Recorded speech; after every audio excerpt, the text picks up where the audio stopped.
Bismillahirrahmanirrahim. Assalamualaikum warahmatullahi wabarakatuh. Alhamdulillahi rabbil alamin wassalatu wassalamu ala asyrafil anbiya'i wal mursalin wa ala alihi wa sahbihi ajmain amma ba'du. Yang sama-sama kita hormati dosen kita pada mata kuliah Metodologi Penelitian Tafsir yaitu Ustadz Dr. Zakaria Husein Lubis dan yang kami banggakan teman-teman seperjuangan. Pada kesempatan hari ini, kami dari kelompok 6 yang beranggotakan yaitu Ustazah Nimas, Ustazah Indah, dan saya sendiri Rahma, akan mencoba mempresentasikan makalah kami tentang penulisan tafsir perbandingan. Untuk menghemat waktu, langsung saja kita persilakan pada presentator pertama kita, yaitu Ustazah Nimas.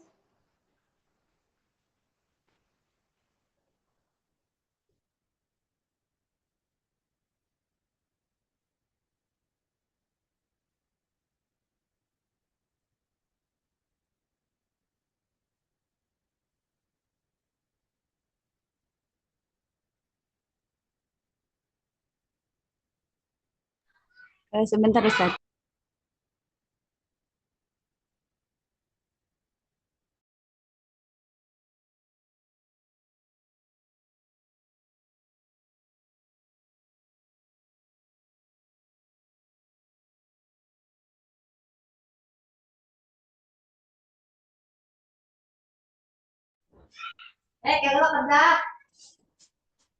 Keluar nggak ininya, Ustazah?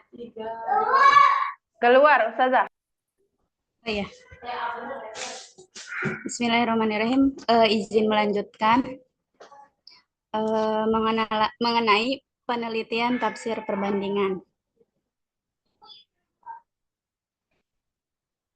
Nggak bisa.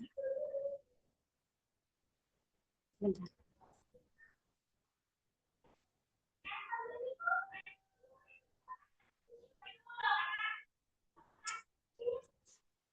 Al-Quran merupakan fondasi utama serta sumber dari segala ajaran Islam. Tidak hanya dalam proses pembentukan dan transformasi ilmu-ilmu keislaman, tetapi berperan juga sebagai inspirator, navigator, sekaligus pemersatu berbagai gerakan umat Islam. Selama 14 abad perjalanan sejarahnya dengan begitu. Dengan begitu, maka pemahaman terhadap ayat-ayat suci Al-Quran melalui produk penafsiran memiliki pengaruh yang sangat krusial terhadap kemajuan maupun kemunduran umat. Secara filosofis, keberadaan tafsir berfungsi sebagai eksplanasi terhadap ayat-ayat Al-Quran. Hal ini bertujuan agar pesan, maksud, ketetapan hukum, serta hikmah yang terkandung di dalamnya dapat diakses ataupun diketahui.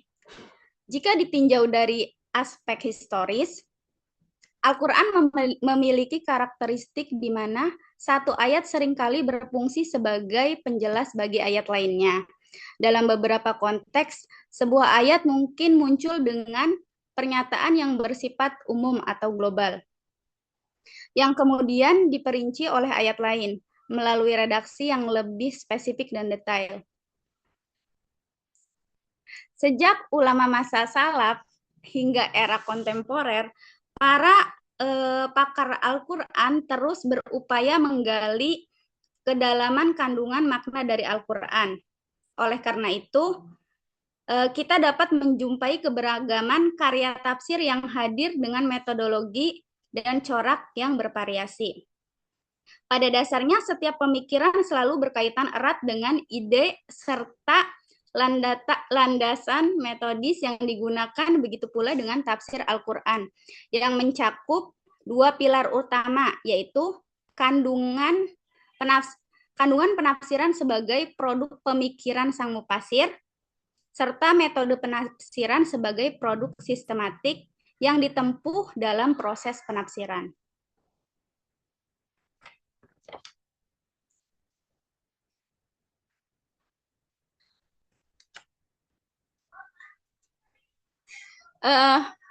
Menurut Abdul Hayy Al-Farmawi menjelaskan bahwa tafsir muqaron adalah metode yang membandingkan antara ayat Al-Quran yang memiliki kemiripan redaksi namun berbeda kasus atau ayat dengan redaksi yang berbeda untuk masalah yang sama. Metode ini juga mencakup dengan perbandingan antara ayat dengan hadis ataupun komparasi antara pendapat ulama dalam memahami makna sebuah ayat. Kemunculan metode ini terjadi setelah berkembangnya metode ijmali dan tahlili sebagai respon atas kebutuhan zaman. Pada masa itu, umat memerlukan informasi yang lebih mendalam mengenai latar belakang pemikiran para pakar tafsir serta penjelas atas ayat-ayat yang serupa tapi tak sama. Lalu kebutuhan untuk menyelaraskan pemahaman antara ayat dan hadis yang tampak kontradiktif. Selanjutnya,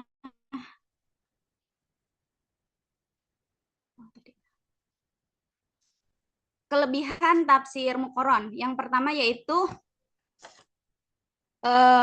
perluasan wawasan, memberikan cakrawala penafsiran yang lebih luas kepada pembaca karena mampu mengungkap berbagai dimensi makna yang terkandung dalam sebuah ayat. Sehingga Al-Quran terlihat sangat dinamis dalam menampung berbagai ide. Yang kedua yaitu sikap toleransi.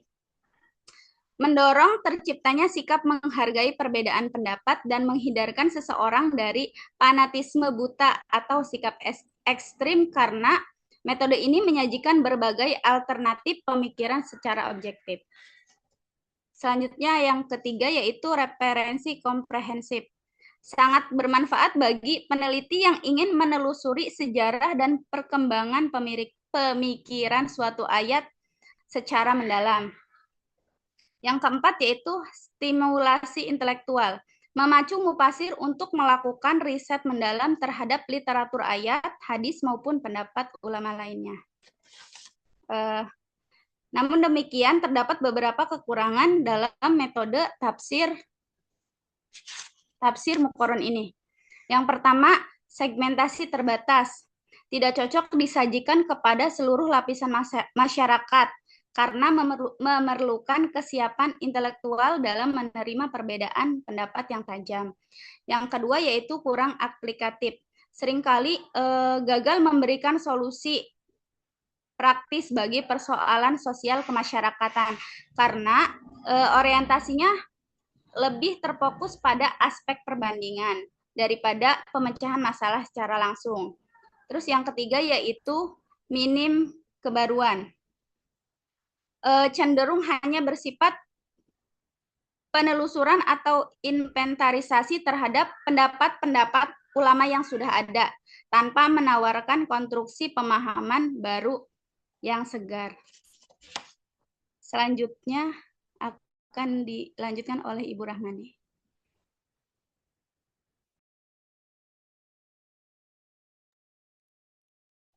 Baik, silakan slide-nya, Ustazah.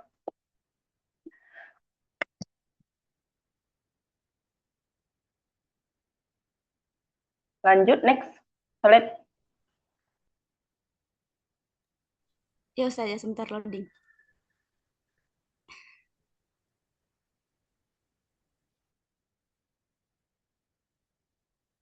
Sambil menunggu ditampilkan, saya mungkin langsung saja teman-teman terkait identifikasi dan corak penelitian tafsir perbandingan atau Muqaron ini ya. Jadi identifikasi model penelitian dalam studi perbandingan tafsir mencakup beberapa kategori yang berdasarkan yang kami tulis di makalah. Yang pertama itu ada perbandingan antar mufasir. Kemudian ada perbandingan antara periode, kemudian perbandingan antar pendekatan, dan perbandingan antar ideologi. Perbandingan antar mufasir ini bertujuan untuk mengidentifikasi perbedaan dan persamaan dalam metode serta penafsiran tafsir mereka. Hal ini dapat mencakup analisis terhadap tafsir-tafsir tertentu yang ditulis oleh mufasir yang berbeda, seperti pendekatan tafsir, kemudian latar belakang mufasir, kemudian fokus temanya. Nah, tentunya setiap mufasir memiliki pendekatan yang berbeda, seperti tafsir bil al-ma'thur dan tafsir bil ar-ra'yi cenderung menggunakan pendekatan riwayat, sementara tafsir al-misbah Muhammad Quraisy Shihab lebih kontekstual dan rasional. Kemudian dari segi latar belakang pendidikan, misalnya mazhab dan kondisi sosial mufasir, sangat mempengaruhi hasil penafsiran juga. Ya, mufasir dengan latar belakang fikih maka akan lebih cenderung menekankan aspek hukum. Sedangkan mufasir dengan kecenderungan tasawuf lebih menonjolkan dimensi spiritualnya. Kemudian perbedaan fokus juga terlihat dalam karya tafsir, seperti tafsir hukum oleh Qurtubi atau tafsir sosial oleh Muhammad Abduh. Hal ini menunjukkan bahwa tafsir berkembang sesuai kebutuhan umat pada zamannya. Kemudian kita lihat perbandingan antara periode. Yang antar periode ini ya seperti tafsir klasik, postmodern, kemudian tafsir dalam berbagai abad gitu ya. Kemudian lanjut ke perbandingan antar pendekatan. Nah, ini mungkin sudah tidak asing ya, seperti tafsir bil ar-ra'yi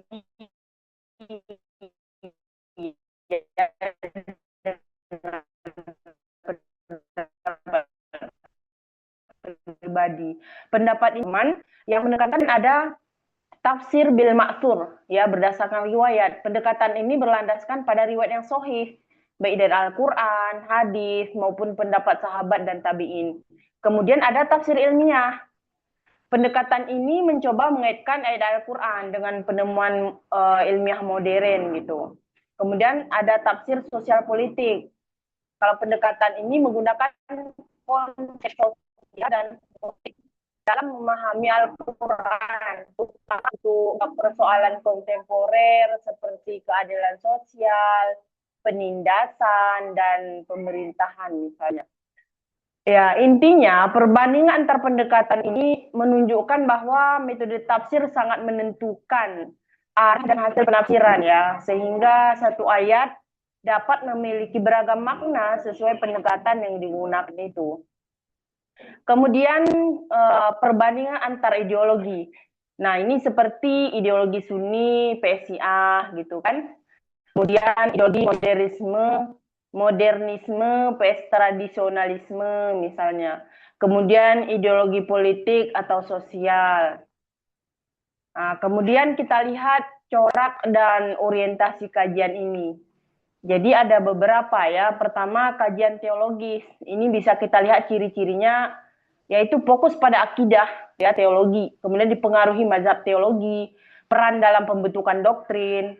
Kemudian kalau kajian fiqhiyah itu ciri-cirinya bisa kita lihat fokus pada hukum syariat, menggali sumber hukum, kemudian relevansi terhadap isu kontemporer. Nah, kemudian kajian selanjutnya itu kajian sosial kontekstual. Ciri-ciri kajiannya itu ya seperti konteks sosial dan budaya, mengatasi masalah sosial, peran sosial masyarakat. Kemudian kalau kajian integratif, ciri-cirinya itu menggabungkan berbagai ilmu, menjawab isu kontemporer, kemudian pendekatan filosofis dan psikologis. Nah, kemudian kita lihat bagaimana problematika metodologis ini. Problematika metodologis dalam kajian tafsir mencakup berbagai tantangan yang muncul dalam proses penafsiran Al-Quran, baik dari segi pendekatan, penggunaan sumber, maupun pengaruh latar belakang ideologis dan subjektivitas mufasir itu. Nah, hal ini menunjukkan bahwa tafsir tidak sepenuhnya bersifat objektif, melainkan dipengaruhi oleh konstruksi pemikiran dan konteks sosial mufasir.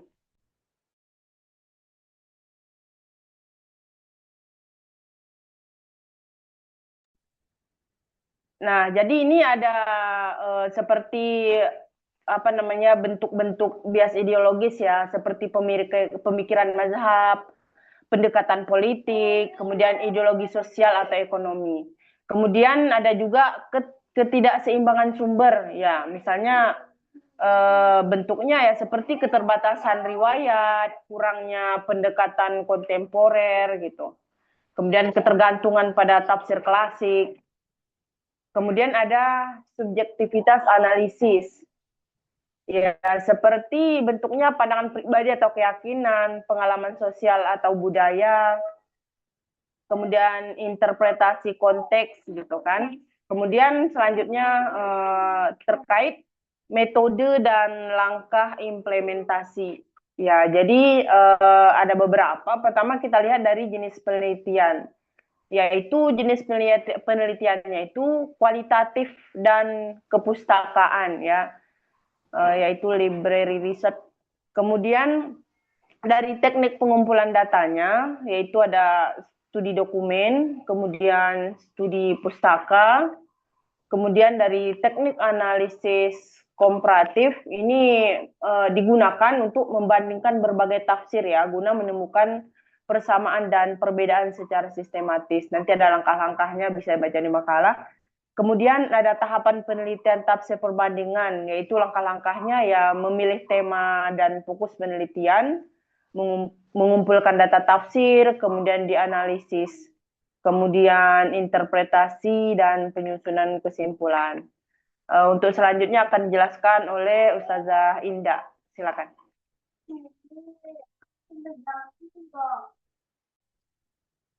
Baik, terima kasih.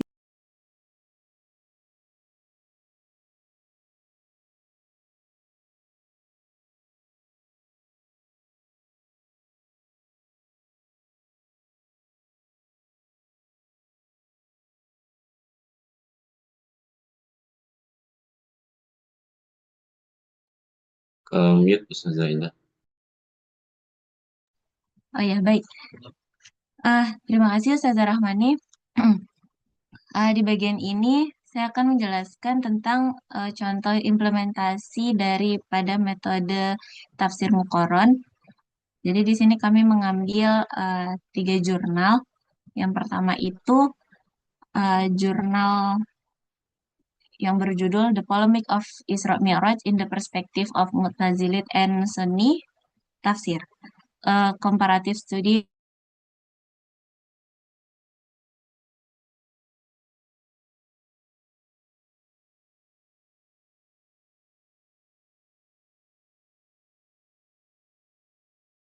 ada.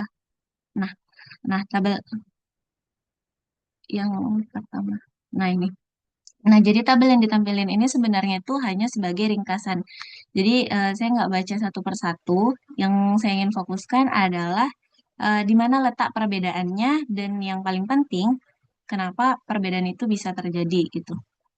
Nah, karena disinilah menariknya itu kajian tafsir. Jadi bukan hanya berbeda, tapi ada alasan di balik perbedaan itu.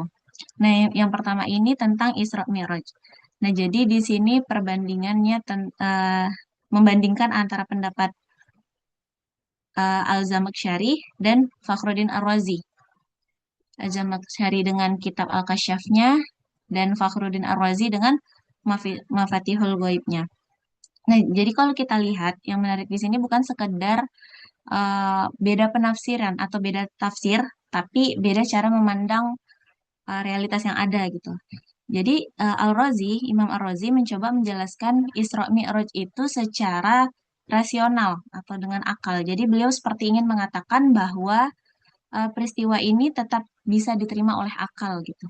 Nah, sementara Az-Zamakhsyari lebih fokus ke bahasa Al-Quran atau linguistik, sehingga penafsirannya cenderung mengarah ke makna spiritual.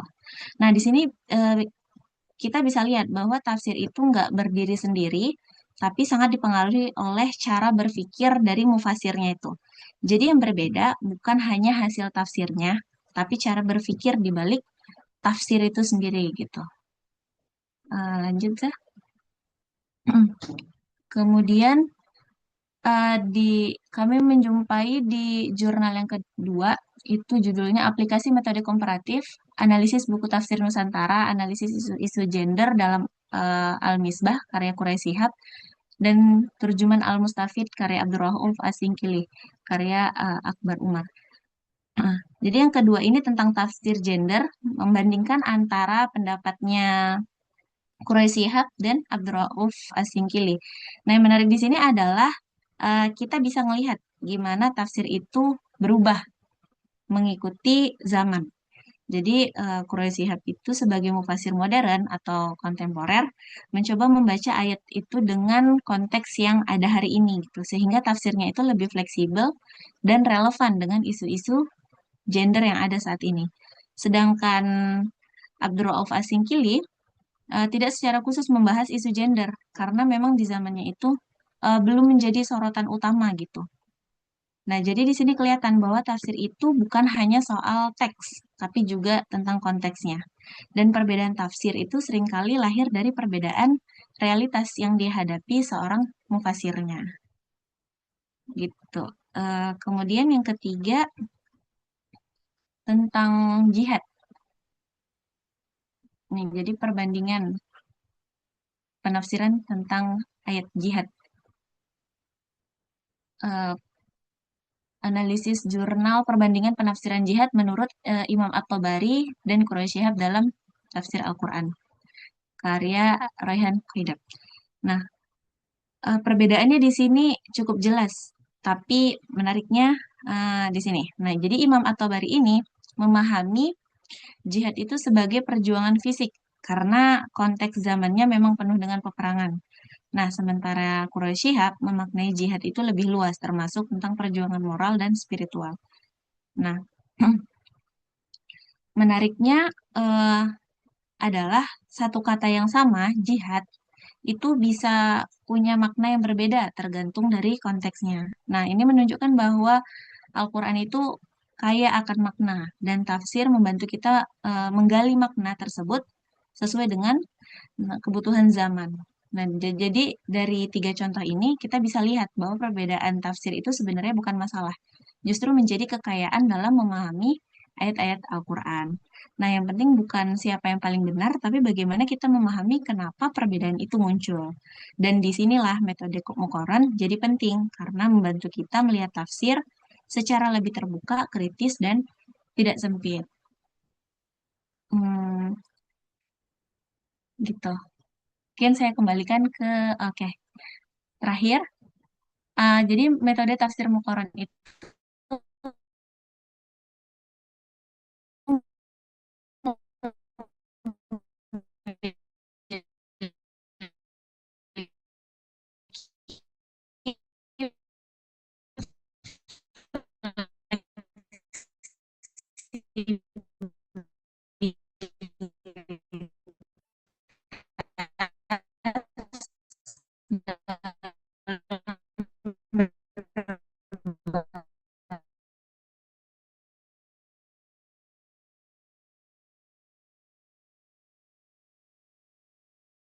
Izin bertanya, Ustazah. Silakan Ustaz Surya. Iya, baik. Tema kita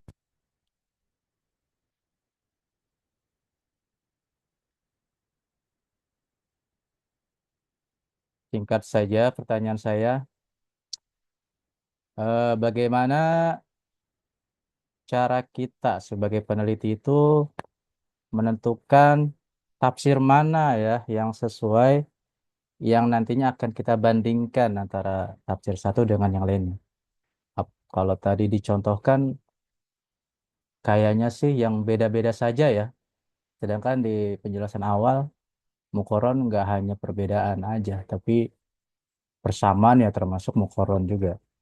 Nah itu barangkali yang menjadi satu persoalan saya pribadi ya.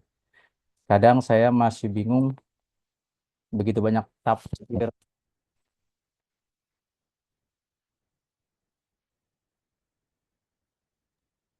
Baik, Ustaz Surya, terima kasih atas pertanyaannya. Mungkin bisa langsung dijawab ya, Ustazah Hinda, Ustazah Nimas. Tafadhol.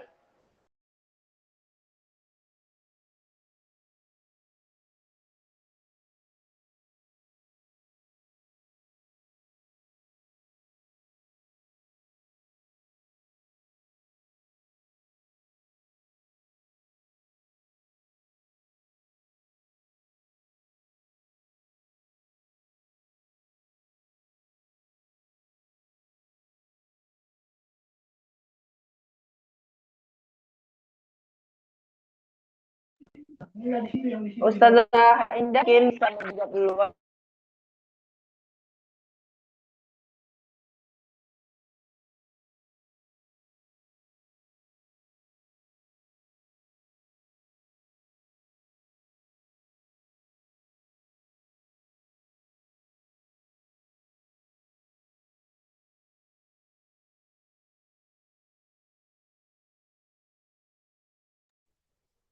Ustadz, mohon maaf, bisa diulangi pertanyaannya, soalnya di sini tadi lagi ada nggak kedengeran.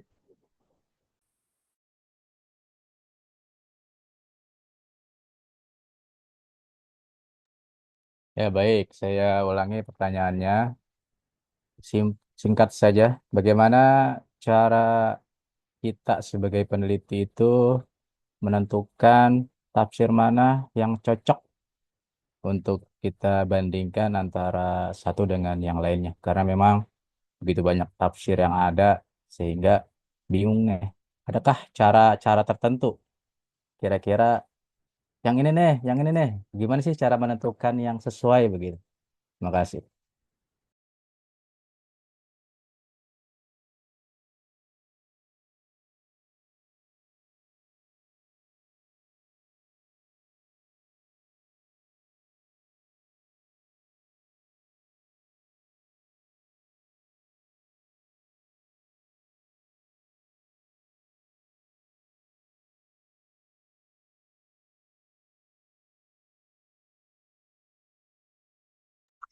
Agak, Bismillah, Anda coba jawab ya Ustadz. Nanti bisa ditambahin sama Ustazah Nyima sama Ustazah Rahmani. Jadi gimana cara kita sebagai peneliti itu menentukan tafsir mana yang cocok untuk bisa kita bandingkan gitu, yang sesuai dengan bahasan kita. Nah, ini ini yang pertama mungkin pemilihan tafsirnya itu harus pertimbangan yang pertama itu ya harus sesuai dengan objek kajian kita gitu. Artinya mufasir yang akan dipilih nantinya itu yang mereka akan membahas secara langsung tentang ayat atau tema yang jadi fokus kajian kita gitu. Jadi kenapa ini penting? Eh, karena nanti kan perbandingan yang akan dilakukan itu memang benar-benar dalam satu konteks gitu. Jangan sampai eh, kita ngebandingin mufasir yang nggak satu apa ya, nggak sejalan lah gitu. Maksudnya terlalu jauh. Yang satu kemana, yang satunya kemana gitu. Yang kedua, tafsir yang dipilih itu sebaiknya memiliki perbedaan pendekatan atau corak penafsiran. Jadi kan dalam metode Mukoron ini kan perbedaan, kalau yang Anda tangkap ya mungkin nanti bisa dikoreksi atau dikritisi. Perbedaan itu kan merupakan titik utama analisisnya. Karena dari perbedaan itu kita bisa telusuri nih faktor-faktor apa aja yang jadi latar belakangnya kayak metode, latar belakang keilmuan maupun ideologi dari mufasir itu sendiri gitu. Terus yang ketiga, pemilihan mufasir itu juga harus memperhatikan representasi corak tafsirnya itu. Jadi misalnya antara tafsir klasik dan kontemporer, antara penafsiran tekstual dan kontekstual kayak yang tadi udah dicontohin gitu kan. Terus tujuannya apa? Agar penelitian kita ini bisa nggambarin dinamika penafsiran Al-Quran itu dengan lebih luas atau komprehensif. Jadi nggak hanya terbatas pada satu sudut pandang aja. Terus yang keempat, tafsir yang dipakai nanti juga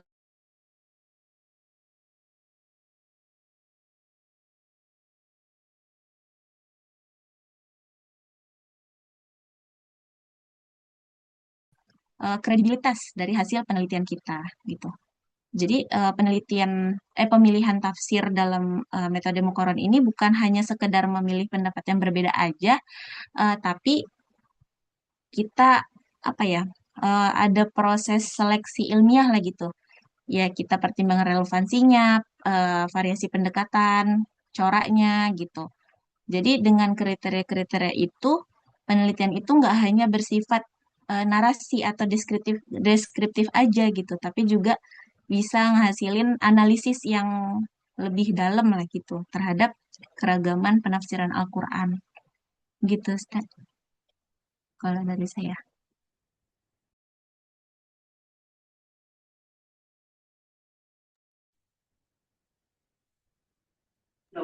Gimana Ustadz Surya, ada sanggahan atau sesuai kah?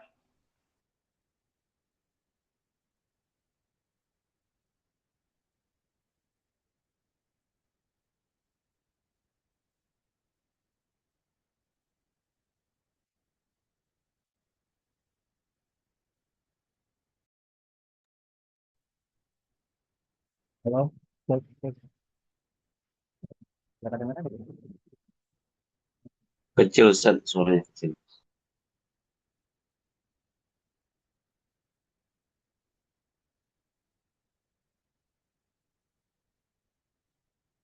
Halo, cek, cek. Kedengaran ya? Ya, gimana Ustadz Surya dengan jawaban Ustazah Indah? Ada sanggahan? Lebih tepatnya ingin mendalami ya. Eh, adakah contoh yang tafsir Muqoran itu yang tidak berhasil, katakanlah begitu, untuk dijadikan perbandingan misalnya? Seperti saya masih agak bingung untuk lebih detailnya nih tentang pemilihan tafsir yang tersedia begitu. Mungkin ada contoh yang berhasil tuh yang seperti ini kalau menentukan tafsirnya. Tapi kalau yang seperti ini nih nggak berhasil untuk dijadikan satu perbandingan. Nah, kira-kira yang tidak berhasil itu seperti apa ya contohnya? Adakah contoh yang bisa dia dijelaskan begitu?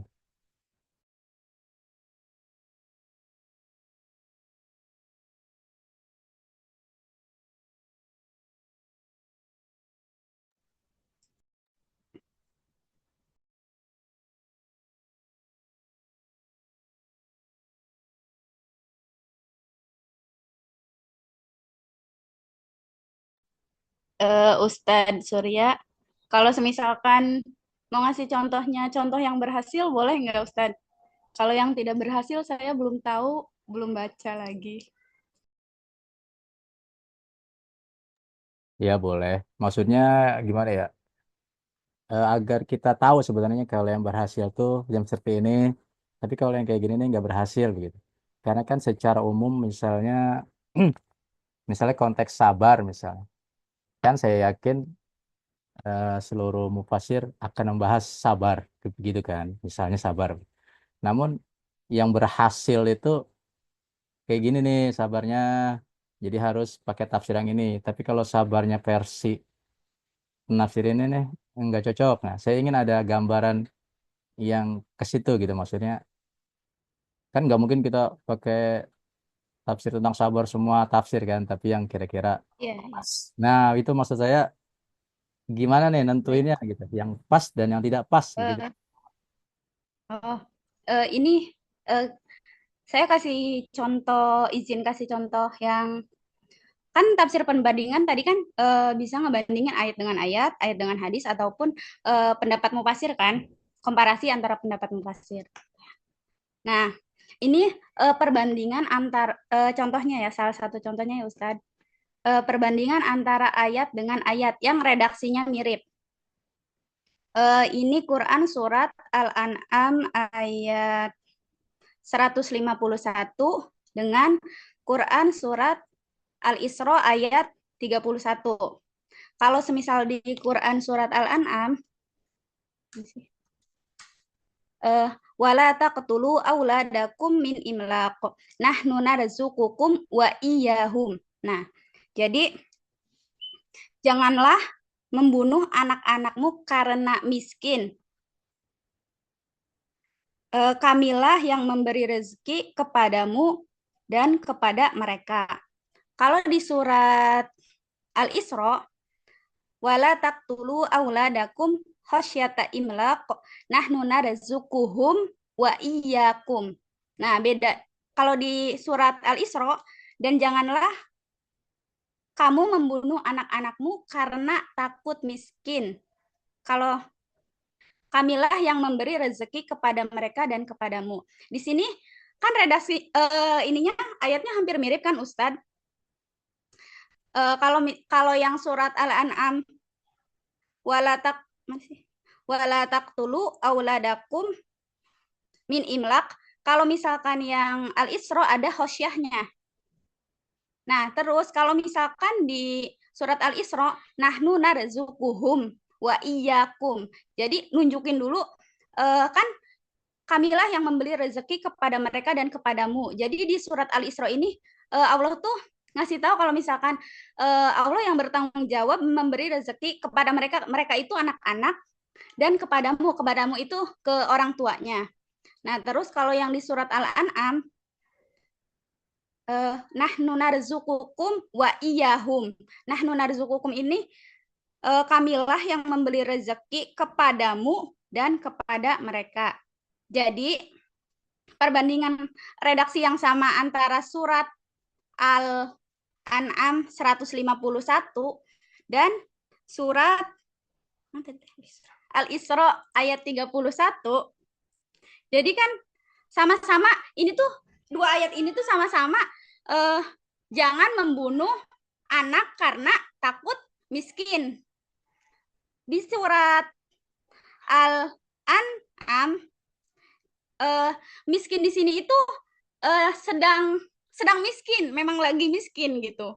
Nah, tapi posisinya kalau di surat Al-Isra miskinnya itu takut akan miskin. Kalau di surat kan tadi di surat Al-An'am memang posisinya memang lagi miskin. Kalau di surat Al-Isra karena takut miskin, khosyah. Jadi dia takut akan miskin. Nah, terus jadi di sini kan kamilah yang memberi rezeki kepada mereka dan kepadamu. Kalau misalkan di surat Al-An'am itu ngasih taunya kalau misalkan Allah tuh yang memberi rezeki kepada orang tuanya dulu dari anaknya. Sedangkan di surat Al-Isra mendahulukan penyebutan anaknya dulu baru ke orang tuanya. Gitu Ustaz. Contohnya. Ya, terima kasih atas jawabannya. Namun kurang menjawab dari pertanyaan saya, karena pertanyaan saya itu menentukan tafsir, bukan ayatnya begitu. Jadi bagaimana kita menentukan tafsir mana yang akan kita ambil untuk kita bandingkan. Artinya mufassir A dengan B, kriteria apa yang harusnya dijadikan rujukan yang kemudian nanti akan kita bandingkan dalam penelitian. Kalau yang tadi dijelaskan kan menjelaskan ayat yang ya bisa dibilang sama tapi beda redaksi begitu. Sehingga kurang menjawab apa yang tadi sudah saya tanyakan. Makasih. Baik Ustadz, izin menambahkan.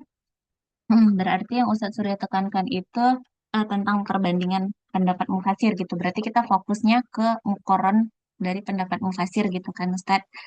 Nah gitu. Jadi kalau dari buku metodologi penafsiran Al-Quran karya Nasruddin Baidan, jadi di sini ada pembahasan perbandingan pendapat mufasir gitu. Jadi apabila yang dijadikan sasaran pembahasan perbandingan adalah pendapat para ulama tafsir dalam menafsirkan satu ayat, maka ada beberapa metode di sini. Ada 3. Yang pertama, menghimpun sejumlah ayat yang dijadikan objek studi tanpa menoleh terhadap redaksinya. Jadi punya kemiripan atau enggak gitu. Terus yang kedua, melacak berbagai pendapat ulama tafsir. Satu-satu Oh, dijelasin oke. biar kita paham. Apakah itu tadi pertama maksudnya tematik atau gimana tuh? Tolong dijelasin dulu biar kita paham. Oke. Iya, iya, Ustaz. Nah, kan kayak yang udah dicontohin tadi tuh, kita yang pertama tentang Isra Mi'raj gitu. Nah, jadi kita himpun dulu yang pertama. Tapi kan sebenarnya kan kalau misalnya mukoron itu kan apa ya, bisa juga dengan kemiripan redaksinya. Tapi karena ini fokusnya perbandingan pendapat mufasir, jadi kita kumpulkan nih ayat-ayat yang satu bahasan gitu. Jadi kita nggak lihat lagi redaksinya gitu. ada Berarti mirip atau enggak gitu. tema Jadi berarti masuknya tematik berarti dikumpulkan. bisa bisa dibilang gitu, tapi ada tahapan selanjutnya lagi Ustaz. Yang kedua, melacak berbagai pendapat ulama tafsir dalam menafsirkan ayat-ayat tersebut. Jadi udah dikumpulin, kita lacak nih berbagai pendapat ulama tafsir. Kemudian yang ketiga, membandingkan pendapat-pendapat mereka untuk menentukan informasi berkenaan dengan identitas dan pola berpikir dari masing-masing mufasir, serta kecenderungan dan aliran-aliran yang mereka anut. Nah, jadi ada tiga tuh. Jadi kalau buku ini bilang, dengan menerapkan metode perbandingan seperti itu, maka dapat diketahui kecenderungan dari para mufasir, aliran apa aja yang mempengaruhi mereka dalam menafsirkan Quran, apakah Ahlus Sunnah, apa Mu'tazilah, Syiah, Khawarij, dan lain-lain. Gitu juga kita jadi tahu nih apa aja keahlian yang dimiliki setiap mufasir. Misalnya kayak kaum teolog, mempunyai kecenderungan menafsirkan Al-Quran dengan konsep-konsep teologis, kaum fuqaha dengan hukum-hukum fikihnya, kaum sufi dengan ajaran tasawufnya. Gitu juga dengan para filosof, mereka nafsirin Al-Quran ya bertolak dari konsep filsafat yang mereka anut gitu. Jadi dengan menggunakan metode ini, mufasir akan menemukan berbagai ragam penafsiran Al-Quran yang pernah dilakukan oleh ulama-ulama tafsir sejak dulu sampai sekarang gitu. Sehingga mereka dapat memilih di antara sekian banyak penafsiran mana yang lebih dapat dipercaya dan mana pula yang jauh dari kebenaran menurut pandangan mereka. Gitu, Ustaz. Nah, jadi di buku ini juga udah dicontohin pada surah Al-An'am ayat 102. Em, yang artinya dia tak dapat dicapai oleh penglihatan dan sebaliknya dia tidak mencapai penglihatan dan dia maha halus lagi maha mengetahui. La tudrikuhul absar wa huwa yudrikul absar wa huwa latiful khabir. Nah, jadi di sini udah dikumpulin dari ulama klasik, ngambilnya Ibnu Katsir, terus ada Imam Suyuti, terus ada Ibnu Taimiyah, ada Abu Hayyan, terus ada Al-Mirghani, termasuk Al-Marawi, gitu. Hamka, Buya Hamka, dan Tafsir Departemen Agama. Nah, kan itu ada 8. Bentar, Ustaz lagi azan.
Ya baik, kita lanjut ya Ustaz. Tadi kan udah Tadi kan udah dihimpun tuh penafsiran-penafsirannya. Di sini tadi ada 8 mufasir gitu kan. Nah, setelah ditelisik lebih jauh, ternyata masing-masing mufasir itu punya eh, apa ya perbedaan yang mencolok gitu. Kayak Ibnu Katsir dengan riwayat-riwayatnya, terus Al-Marawi hmm, apa ya dengan tafsir yang mudah dipahami karena beliau hidup di zaman yang modern gitu kan, sampailah kitab Buya Hamka gitu kan. Nah, jadi dari setelah kita apa namanya mengumpulkan apa namanya kita tahu nih latar belakang mufasir. Nah, itu kita bisa eh, menentukan mana yang sesuai dengan konteks bahasan kita gitu. Jadi dalam bukunya ini beliau nggak hanya membandingkan beberapa tafsir, tapi juga menganalisis perbedaan serta kasih penilaian juga apa kelebihan dan kekurangan masing-masing penafsiran gitu. Jadi mukoron itu sebenarnya nggak hanya berhenti pada perbandingan, tapi juga sampai pada tahap apa ya evaluasi atau penilaian gitu, Ustaz. Ya, baik. Terima kasih jawabannya. Kalau seumpama tadi 8 penafsir tadi ya, 8 tafsir tadi berbeda, apakah harus kita masukin ke 8-8-nya, ataukah ada apa namanya? Katakanlah minimal yang diambil seperti apa untuk menentukan? Baik, Ustaz. Sejauh yang saya tahu ya selama ini, kalau untuk metode mukoron itu biasa membandingkan dua gitu, Ustaz. Heeh. Cuman kalau teman-teman ada yang ini mau kasih tambahan, silakan.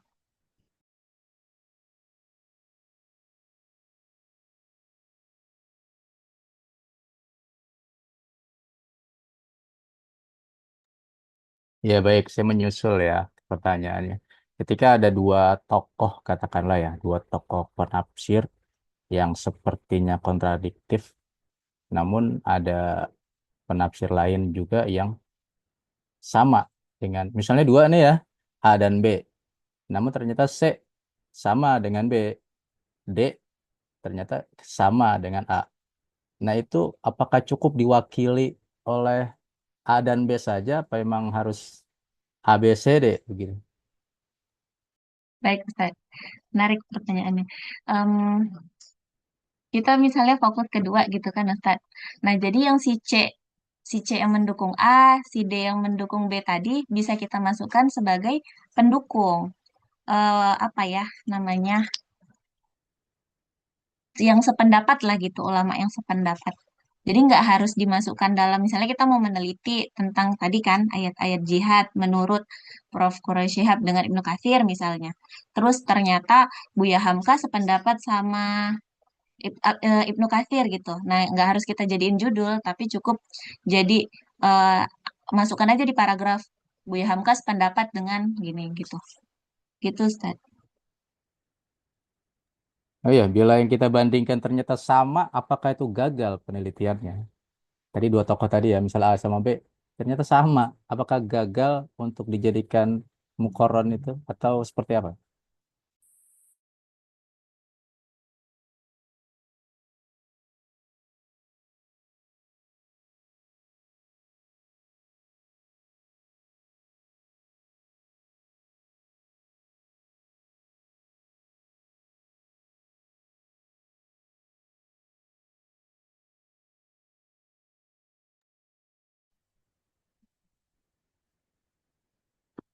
Em,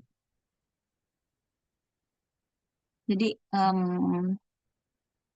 metode perbandingan atau mukoran itu dianggap tanda kutip lah berhasil gitu ya ketika eh, bisa menampilkan perbedaan yang jelas gitu.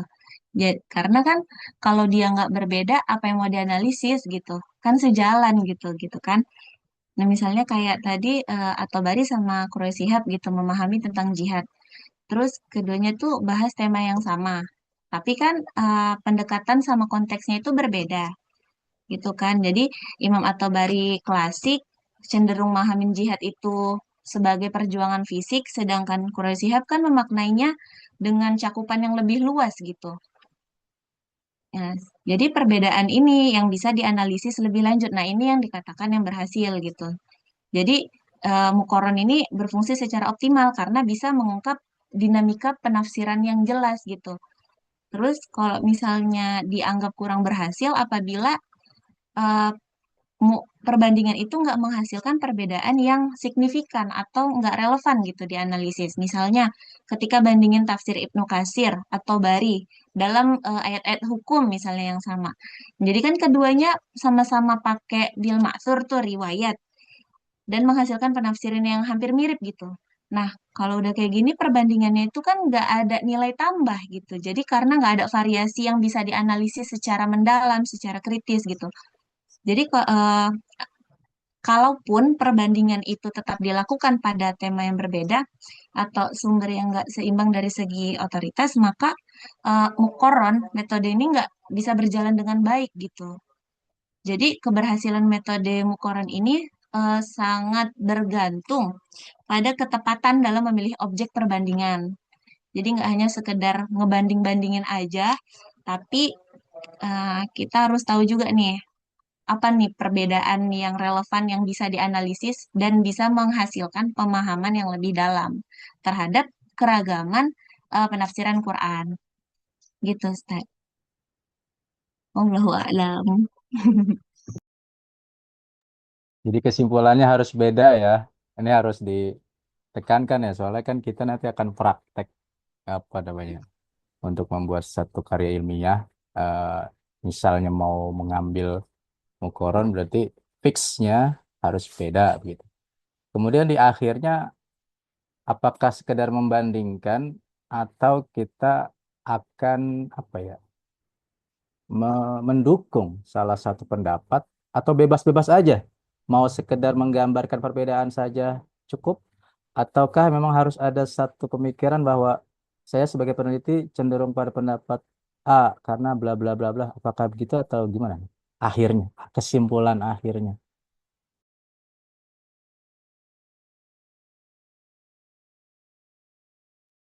Izin menyambung Ustadz. Iya ya. Silakan Ustaz. Ya, untuk metode tafsir mukoron itu atau mukorin ini kan sebenarnya yang paling penting itu adalah menjelaskan sababul ikhtilafnya atau perbedaan kenapa mufasir satu dengan mufasir yang lain itu berbeda pendapat. Nah, yang paling penting itu adalah itu menjelaskan sebab kenapa bisa berbeda. Tadi di makalah atau di yang dijelaskan dalam layar itu kan ada latar belakang latar belakang dari pasir. Itulah yang dijelaskan oleh kita si peneliti. Dan yang paling penting itu dalam pertanyaannya Ustadz Surya Hadi tadi, untuk menentukan mana yang kita ambil itu ada metode tarjihnya. Seperti yang kita tahu misalnya eh, kita kalau misalkan itu berbeda, maka wajib tarjih mengambil yang paling unggul dari pendapat yang berbeda tadi. Tapi kalau masih bisa dikompromikan, maka harus al-jam'u atau al-jam'u wa taufik. Dan itu banyak kaidah-kaidahnya dari yang kita ketahui, misalnya tarjihnya hadis ahad itu lebih lemah daripada hadis yang mutawatir dan semacamnya. Dan dari situ kita bisa membandingkan atau dari pemaparan kita si peneliti. Ini kenapa berbeda misalnya? Karena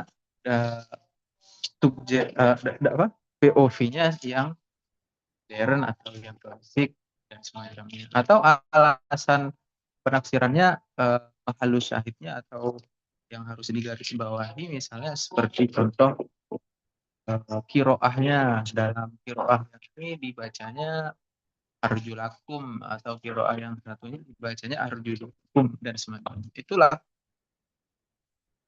sehingga nanti bisa dimulai pemerataan dalilnya. Dalilnya ini kenapa dan semacamnya. Dan kita bisa meninjau mana yang kuat dari dalil itu. Tuh, dari Ya, terima kasih atas jawabannya. Kemudian kalau di apa ya, dalam kaitannya karya ilmiah ini eh, mendukung atau menolak salah satunya apakah menjadi satu hal yang wajib dalam karya ilmiah? Apakah tidak cukup bagi kita sebagai seorang peneliti hanya memaparkan perbedaan dari kedua mufasir itu? Apakah tadi wajib harus akhirnya saya cenderung pada pendapat A karena bla bla bla bla, atau saya rasa kedua pendapat ini bisa di apa ya didamaikan begitu di jalan tengahi seperti bla bla bla. Apakah harus ada kewajiban seperti itu? Maksud saya ke situ arahnya nanti. Apakah cukup kita udah jelasin aja ini pendapat A begini, pendapat B begini. Apakah cukup itu atau enggak cukup? Gitu.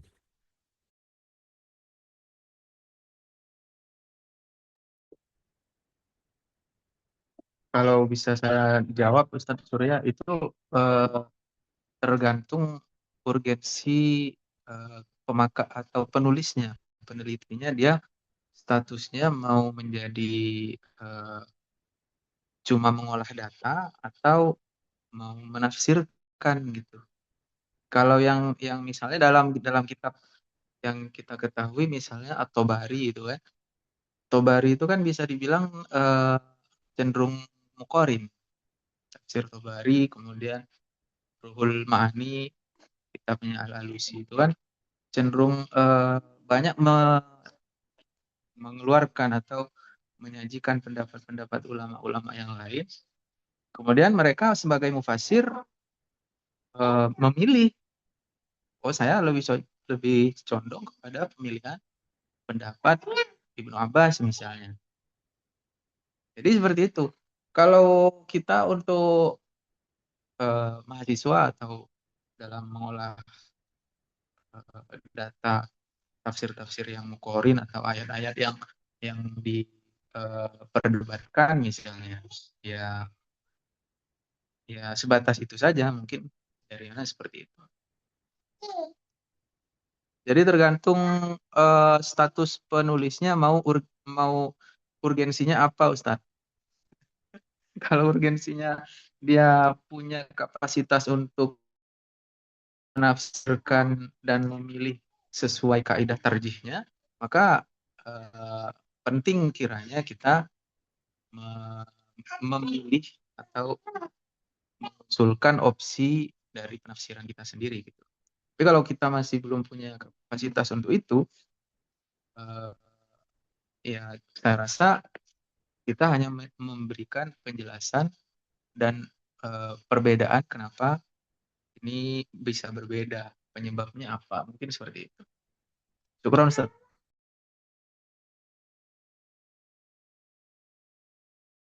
Ya, berarti tidak menjadi satu kewajiban berarti ya untuk menilai katakanlah pendapat A lebih kuat misalnya daripada pendapat B atau saya setuju dengan pendapat A. Jadi tidak ada kewajiban ya untuk menilai dua tokoh katakanlah ya yang akan kita teliti. Jadi boleh sekedar memaparkan alasan mufasir itu bedanya begitu. Begitu berarti ya Ustadz Jami ya. Walaupun saya agak-agak masih bingung juga nih. Saya rasa itu kalau emang kesimpulannya berarti terserah si peneliti ya mau sekedar memaparkan atau mau ambil sikap begitu itu bebas-bebas saja berarti dari kesimpulan dari Ustadz Jamil Ulum. Ya, makasih.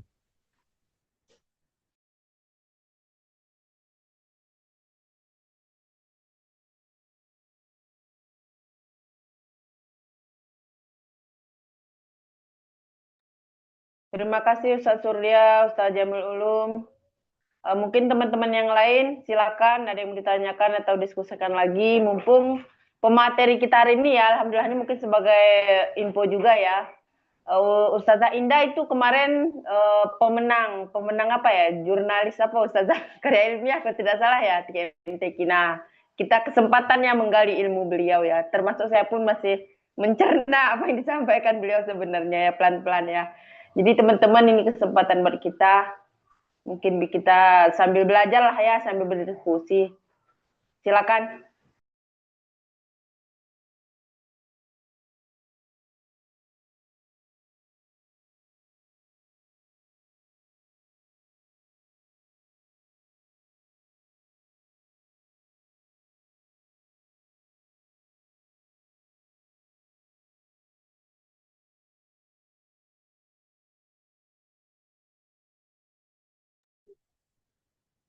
Kalau mengacu standarnya Bapak dosen kita minggu kemarin itu tentang perbandingan dengan kita yang lain, kira-kira ada nggak mukorona yang sudah membahas atau menulis mukorin perbandingan tafsir, misalnya yang sama-sama ada di Alkitab atau di Yahudi atau di Taurat, di Zabur, yang sama-sama ada konteksnya, kemudian dibandingkan di situ, itu apakah juga termasuk mukorin atau jatuhnya ke tematik yang minggu kemarin ya Ustaz?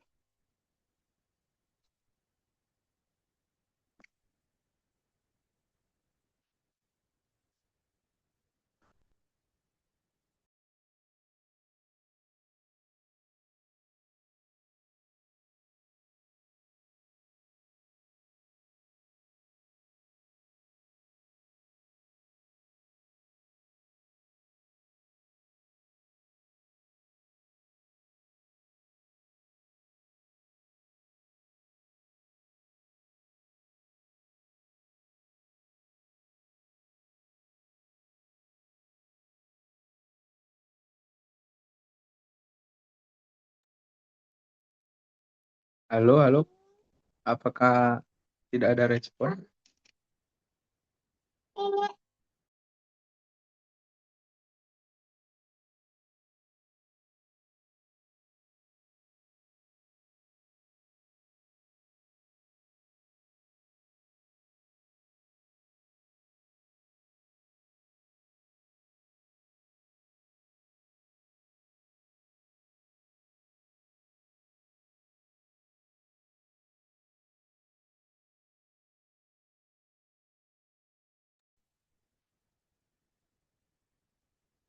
Udah selesai ya?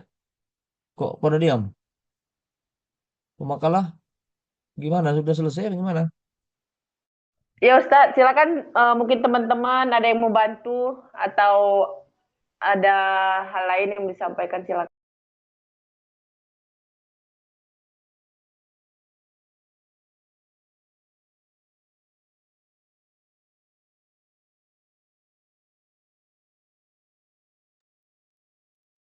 Tadi pertanyaan saya udah dijawab apa belum ya Ustaz?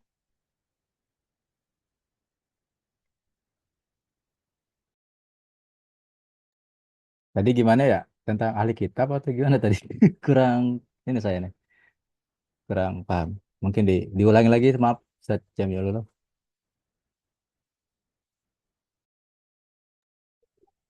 Maksud saya kalau kalau misalkan kita membahas tafsir dan membandingkannya dengan eh, di Alkitab atau di kitab-kitab samawi yang lain, itu jatuhnya ke perbandingan, ke bisa ke tafsir mukorin atau eh, tematik seperti yang dibahas dari Pak dosen minggu kemarin. Itu Ustaz.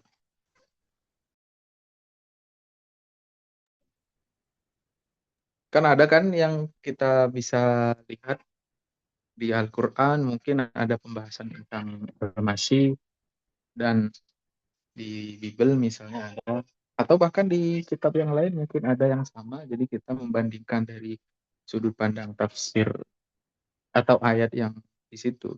Dan itu kalau kita gabungkan di situ, itu jatuhnya bisa masuk ke metode Mukorin atau tetap ke tematik.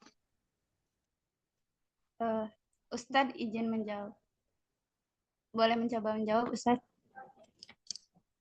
Kalau semisalkan tafsir Mukoron sendiri kan, jadi itu eh, membandingkannya kan eh, di Al-Qur'annya sama Al-Qur'an. Mungkin kalau misalkan kayak tadi misalkan pakai kitab lain gitu, bisa itu tetap tapi bahasanya beda. Mungkin jadi studi komparatif nggak sih Ustadz? Kalau Mukoron khusus ilmu tafsirnya aja nggak sih Ustadz?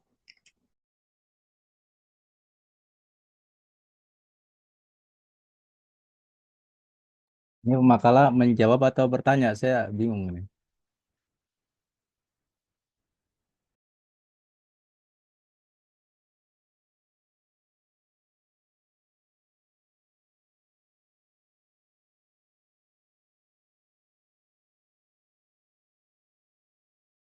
Ya, saya mencoba me, apa ya, nimbrung begitu. Tadi kalau eh, tafsir dibandingkan dengan kitab lain itu mana yang mau dibandingkan? Kan kalau yang dibandingkan harusnya apple to apple begitu. Kalau ada satu tema, kita akan bandingkan dengan tema yang sama namun dengan tokoh dengan tokoh. Nah, itu bisa. Kalau tafsir dengan kitab lain itu nggak apple to apple karena satunya tafsir, satunya kitab suci, katakanlah begitu, kitab suci agama lain. Benar tadi ada yang apa ya? Yang disebutkan oleh pemakalah tadi bisa jadi itu tadi tentang studi komparatif, perbandingan antara kitab suci paling adanya begitu. Antara kita eh, apa Al-Qur'an dibandingkan dengan Bible misalnya tentang tema apa begitu. Itu bisa saja itu dijadikan satu perbandingan. Tapi untuk lebih detailnya barangkali Ustadz Jami bisa jadi apa ya? Bisa berikan contohnya barangkali biar kita bisa memahami secara detail yang ditanyain itu apanya maksud dari tafsir dibandingkan dengan Ya, Bible ya itu. Ustadz, sudah terjawab tadi sama antum. Ya, yang saya tadi kesalahan kesalahan pertanyaan saya itu di ayatnya. Karena saya melihat ayat ini kan juga bisa dibahas di ayat suci yang lain gitu. Dan setelah tadi mungkin ada apa namanya, penafsir ya kan, tidak mungkin dalam kitab yang sama itu menafsirkan ayat Al-Quran kita gitu. Itu baru baru sadar saya. Oke, terima kasih.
Gimana teman-teman, masih adakah yang perlu kita diskusikan lagi? Kalau tidak, ada mungkin kita persilahkan ke dosen kita kali ya. Masih ada nggak kira-kira? Ya silakan, waktu masih banyak kalau mau bertanya itu kepada pemakalah nih. Masalah apa komparatif mukron. Atau dijawab semua pertanyaan-pertanyaan yang belum dijawab. Pertanyaan-pertanyaan yang belum dijawab silakan pemakalah. Udah selesai semua apa gimana? Pertanyaan yang ditanyakan. Izin bertanya, Ustaz Pemakalah. Em, apa namanya? Di dalam tabel yang ada di makalah atau yang tadi ditampilkan di dalam PPT ya, di situ di antara perbandingan tafsir itu latar belakang teologis dari mufasirnya ada yang dari Sunni, ada dari yang Mu'tazilah gitu ya. Artinya dalam eh, kajian atau tema tertentu berarti nggak ada masalah ya, walaupun latar belakang mufasirnya itu apa namanya bukan sesama Sunni misalnya gitu ya.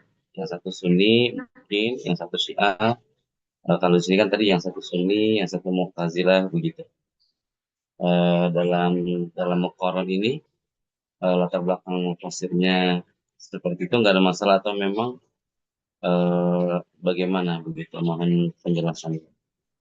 Terima kasih.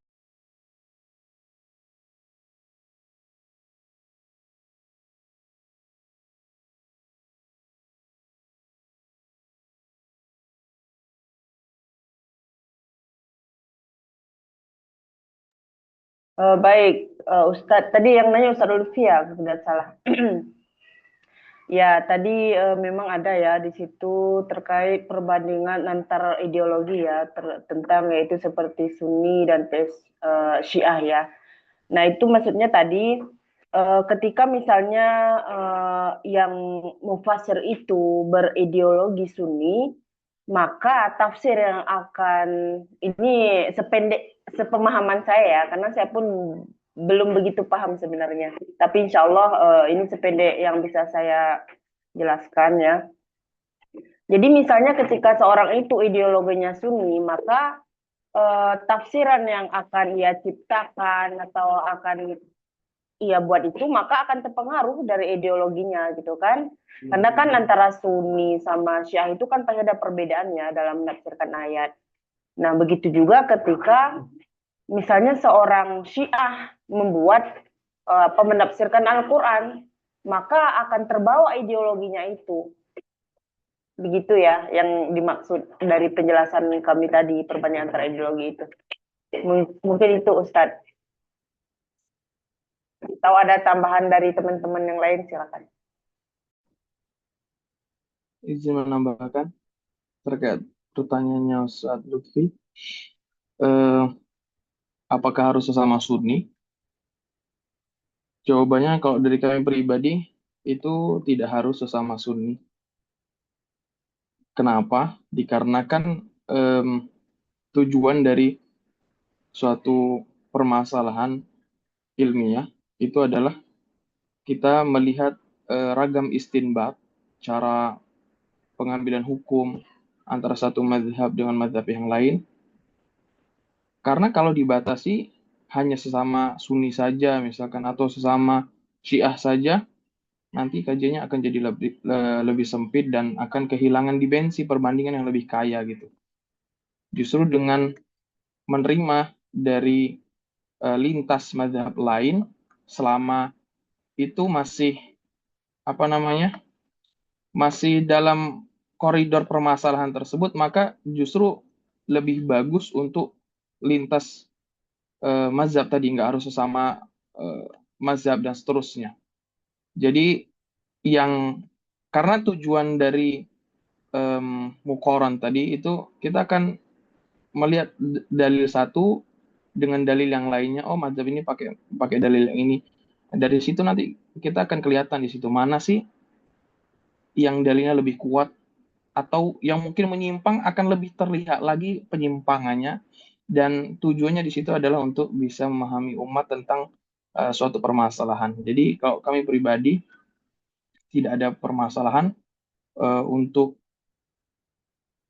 kaitannya sama muqaron ini, harus sesama mazhab ataupun tidak, atau lintas mazhab, maka lintas tidak ada masalah. Allahu a'lam.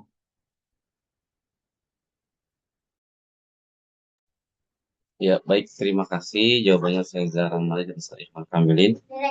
Apa namanya? Artinya yang sama-sama bermadhabkan Sunni pun sebenarnya kalau kita lihat pasti ada perbandingan yang bisa jadi signifikan juga, karena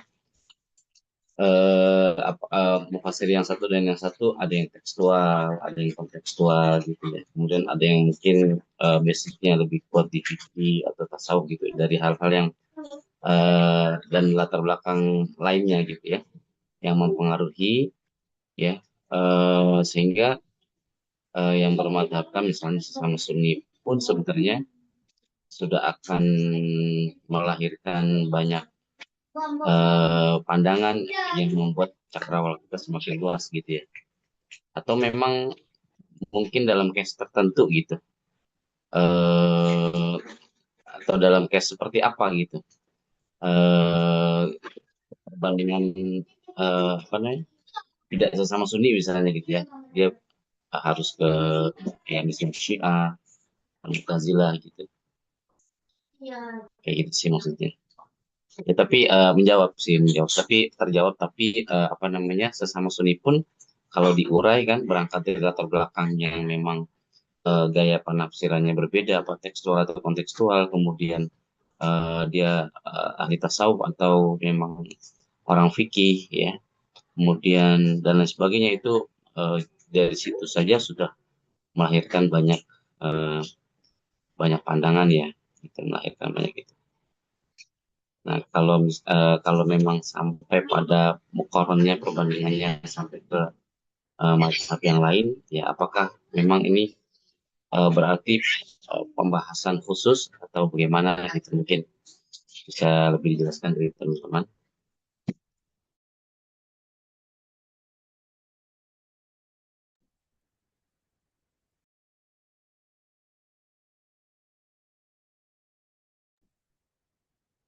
Mohon maaf Ustaz Lutfi, bisa diulang pertanyaannya?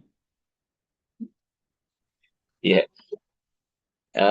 kan artinya kalau dalam apa namanya, dalam satu tema untuk kita ambil perbandingan yang memang apa namanya, latar belakang mufasir ini misalnya madhabnya sama Sunni pun gitu ya, itu kan saya pikir akan sesama Sunni pun apa namanya akan banyak apa namanya, itu sudah bisa melahirkan banyak pandangan gitu ya, yang sesama Sunni gitu saya maksudnya.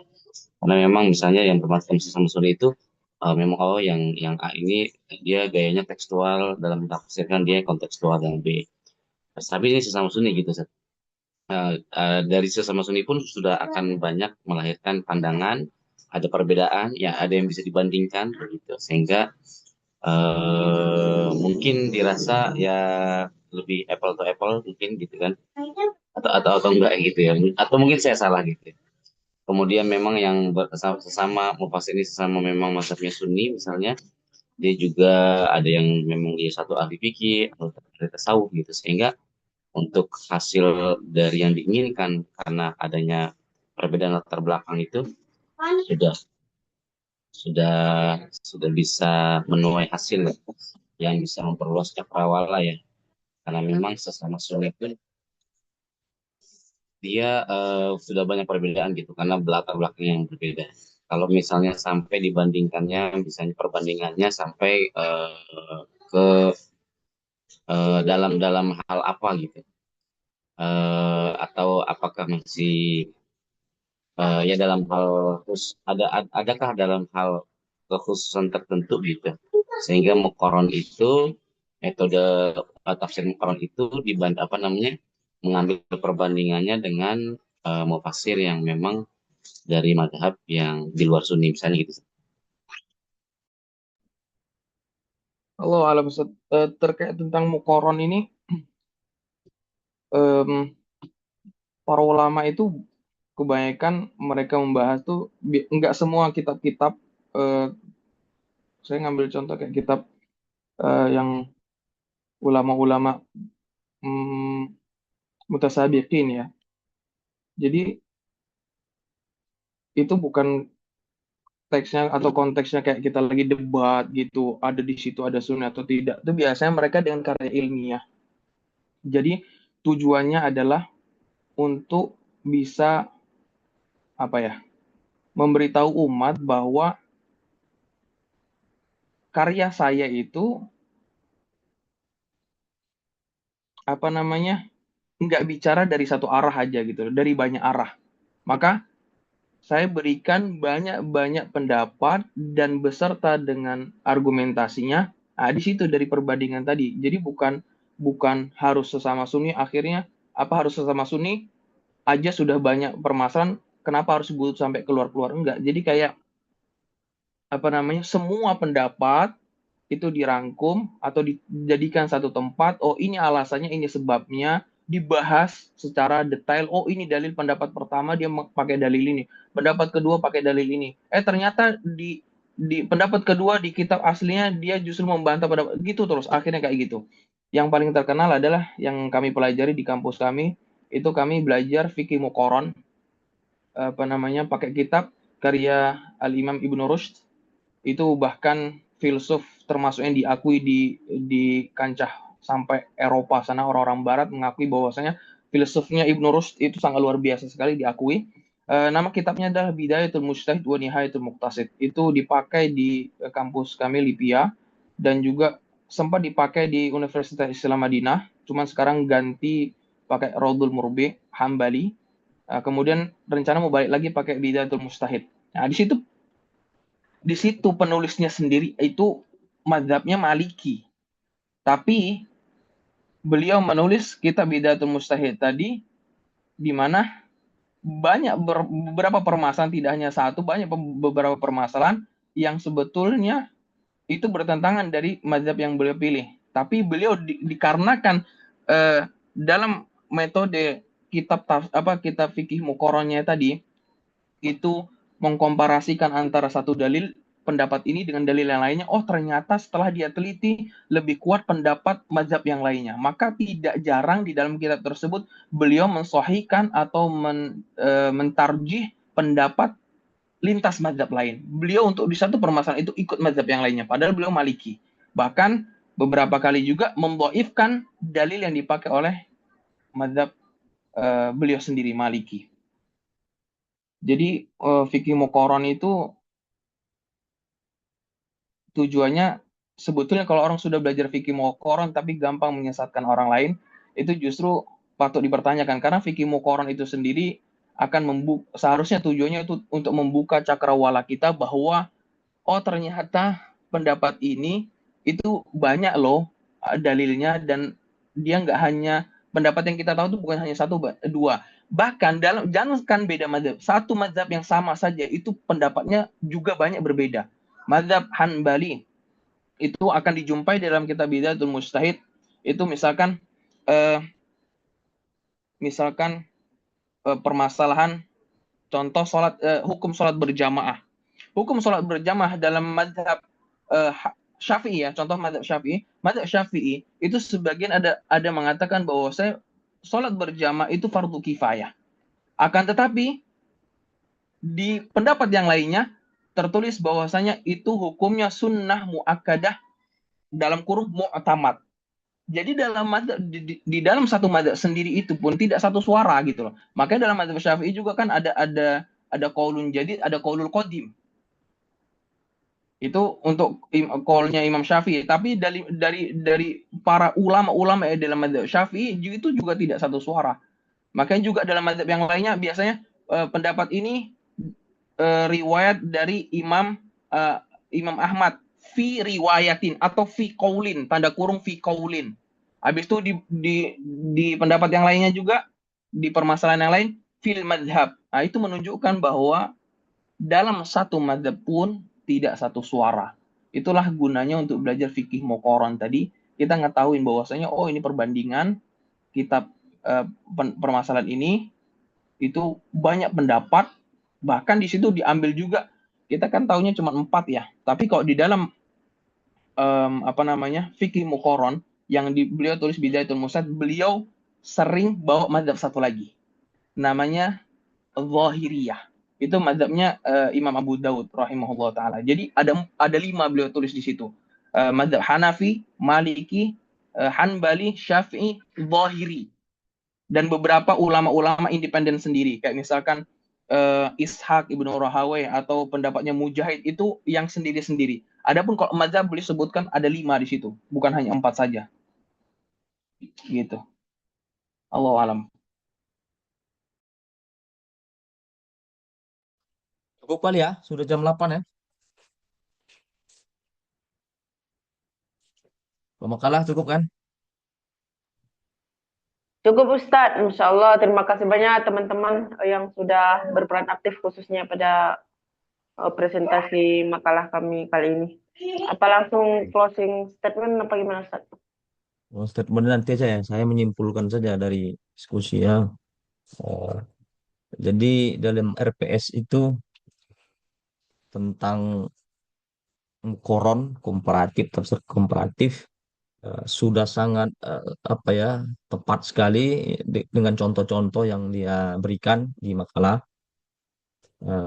Perbedaan dengan Maudu'i sebelumnya kan lebih kepada tematik ya, kisah, cerita-cerita. Kalau ini lebih kepada membandingkan orangnya kan. Nah, dia disebutkan di sini ada Quraish Shihab, dengan Imam Tobari, Abdurrahman Singkial. Dan ini yang sebenarnya yang menjadi permasalahan, ini yang selalu saya pertanyakan. Ini gimana yang namanya penelitian kan apple to apple ya. Tadi kan disebut itu harus apple to apple, bukan apple to orange. Meskipun banyak penelitian tesis sebelumnya ya ya tetap juga ada yang apple to orange gitu kan. Karena memang ini agak sulitnya ini dalam hal perbandingan ini. Karena yang namanya membandingkan seseorang itu tidak terlepas di mana masa dia hidup. Anda coba lihat yang Anda buat itu penelitian-penelitian di makalah Anda itu. Misalnya membandingkan tentang Abdurrahman Singkel sama Quraish Shihab. Ya kan? Itu kan sangat jauh berbeda itu masanya. Kenapa tidak sama, tidak bukan apple, tidak bisa apple to apple, ini apple to orange ini antara Quraish Shihab dengan Abdurrahman Singkel. Satu, anu tengok bahasanya nih, di makalah nanti. Ya, saya bacakan ya. Pokoknya menariknya di sini. Mana? Mana tadi makalah tadi?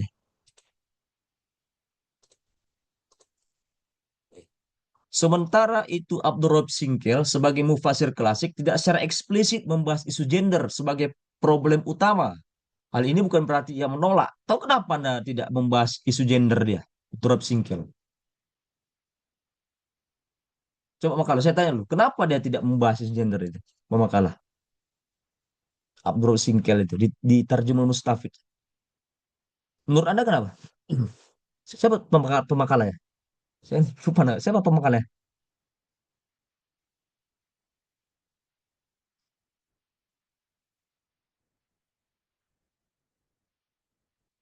Halo, halo, pemakalah mana? Ya Ustadz, Nah, gimana kenapa? Kak Indah apa bisa menjawab? Atau dia tahu nggak kenapa? Sama itu Pak Surya Hadi, ya, dia seorang mufasir. Kemudian dia hidup dalam rezim 4 sultanah. Jadi di Aceh Singkil itu pemimpin tidak ada laki-laki, tapi 4 sultan berkuasa. Jadi selama dia hidup 4 sultan berkuasa tuh, 4 rezim, sampai dia diangkat jadi hakim juga. Anda bayangkan ya, Rostina mengangkat Surya Hadi menjadi hakim. Kalau seandainya dia ungkapkan bahwa si Ar-Rijal Qawwamuna 'alan Nisa itu tidak berlaku itu, pasti dipecat tuh Surya Hadi itu. Kira-kira paham Pak ya? Karena Abdurrahman Singkel itu dia hidup di masa pemimpinnya wanita. Sementara Quraisy Shihab itu dia tidak merasakan masanya politik sama persis yang dialami Abdurrahman Singkel. Apakah itu bisa kita bandingkan apple to apple antar Quraisy Shihab? Ini permasalahannya segitu. Makanya kenapa Quraish Shihab itu dia lebih kepada dibandingkan di tabel itu kan lebih kepada sosial, modern. Karena ya kalau yang Abdul Singkat tadi itu dia hidup di masa empat sultan. Kemudian tadi masalah jihad lagi yang beli apa? Yang penelitian Anis Jurnal perbandingan Mas jihad menurut At-Tabari dan Quraish Shihab. Nah, kenapa At-Tabari itu lebih ke fisik dibanding Quraish Shihab? Coba saya tanya, kenapa? Kenapa dia perang itu jihad itu bagi dia fisik, bukan lebih soft apa istilahnya?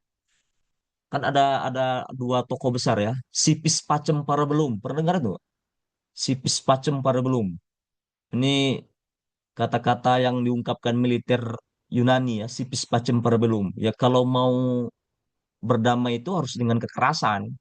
Ya jihad lah istilahnya. Ada lagi satu lagi agak soft dia, soft ahimsa, Gandhi ya, yang ada di India itu lebih lebih ya.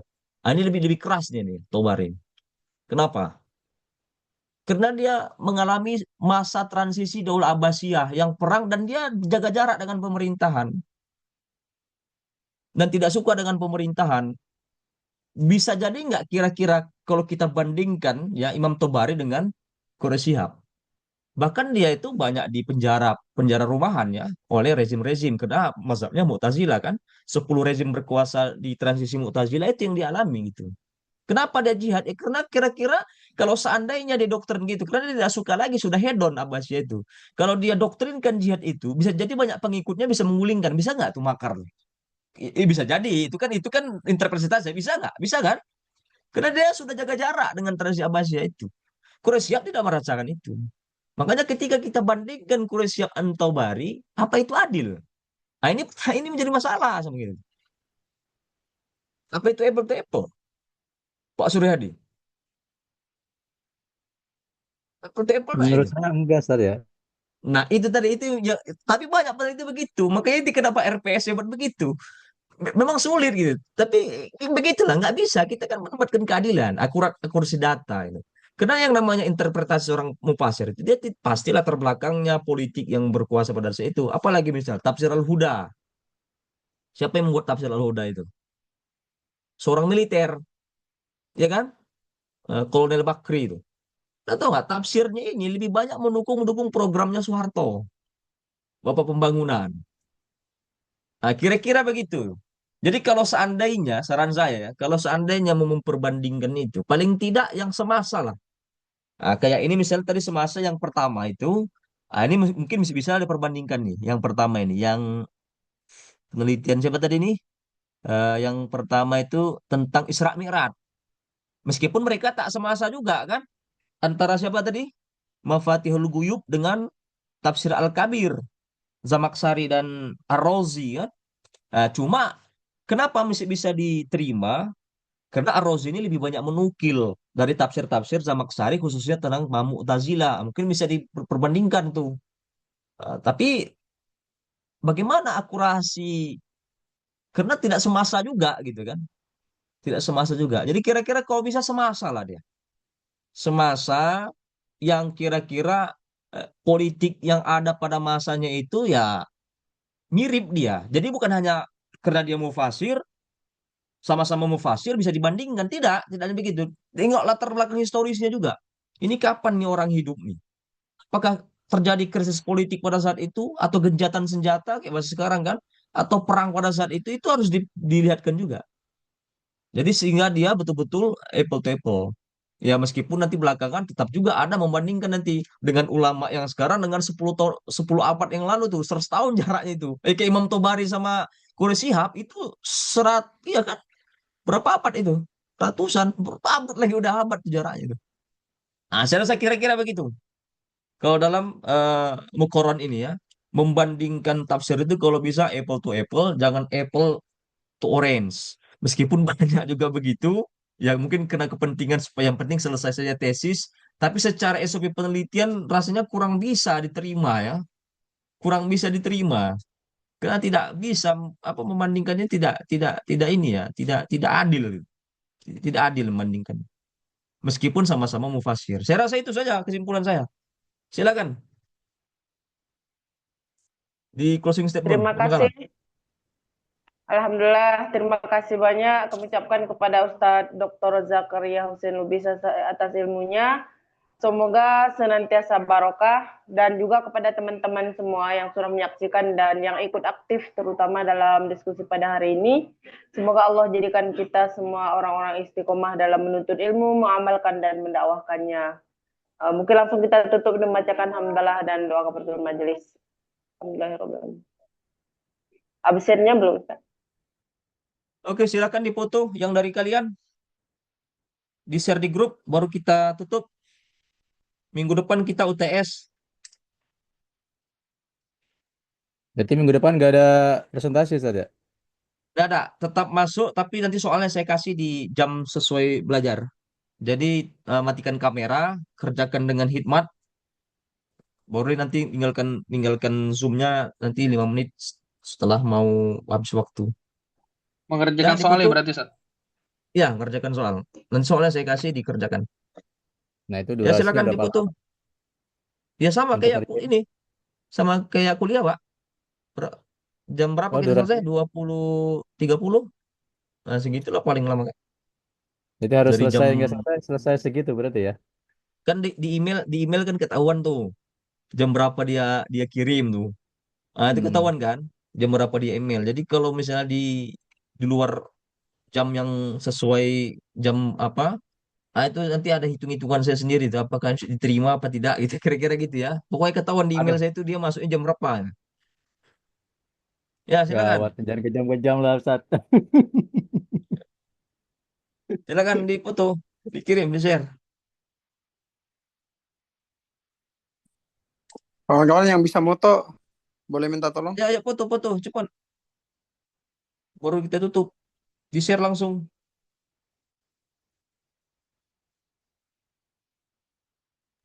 Siapa nih yang bisa moto? Saya lagi pakai HP ini. Ya Ustadz, ini langsung dikirim Ustadz. Tadi udah di screenshot. Terima kasih.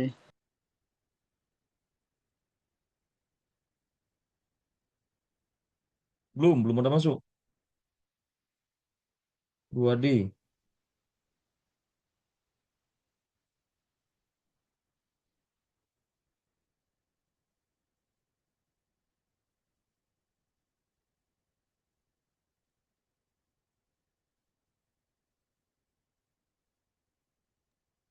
Ujiannya tulis tangan atau bagaimana, Ustaz?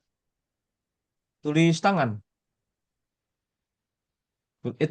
Bukan tulis tangan, komputer lah ya. Bukan tulis tangan, tulis komputer. Nah, itu dia maksudnya, Ustaz. Komputer. Udah kok lama Di banget Word ini. gitu boleh ya, Ustaz? Word atau Hah? bentuknya PDF, Ustaz? Di Word aja, Word. Oh, Word. Kok PDF boleh, Ustaz? Oke. Ah? PDF boleh? Atau hanya Word saja? Word aja, Word. Oke.